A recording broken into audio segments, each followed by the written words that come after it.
Hi, D.Stroir here from San Diego Derby Dolls. Today we're going to be demystifying the leg whip because it's actually pretty easy.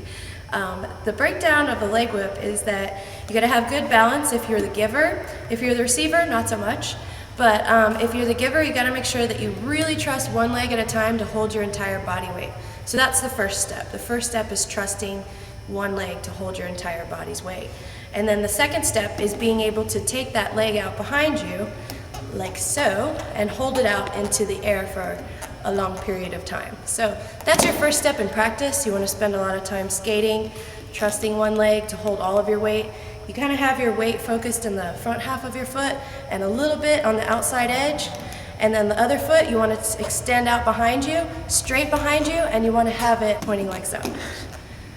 Okay, in the beginning, to sort of balance you out, when you're sticking one leg out the back like that, put your hands out in front of you, just straight out in front of you, so that it gives you sort of a visual. That's what you want to balance that line. You want a leg behind you and your hands right in front of you. So you want to sort of balance yourself out as best you can into like this really graceful line. So hands out in front, legs straight behind. So that's what you do as far as giving the leg whip. As far as receiving the leg whip, you have to be a gracious receiver. There is definitely a right and wrong way to do it. So Lemon Drop is my leg whip receiver today. And what Lemon's gonna do is she's gonna grab the back of my ankle and the top of my laces. And what I'm gonna do is I'm gonna bring in like so, and I'm gonna be doing a motion with my legs where this leg is out behind me. I'm going to kick it in towards my chest. But if you think like an arm whip, what you really want to do is kind of get this whole motion outward and forward. You want to do the same thing with your leg. It starts off behind me, it comes in towards my chest. So I'm almost going to try to kick myself in the chest with my knee. She grabs the heel of the boot and the top of the laces.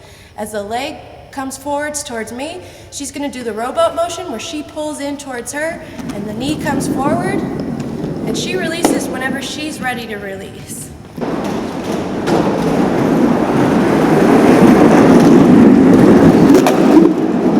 So let's do it on the bike track.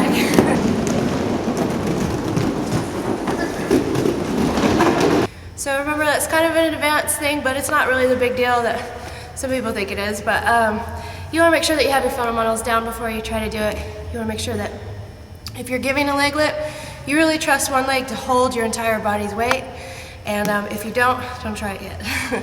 But you will, you'll get it. It's pretty easy once you try it a couple of times. The end.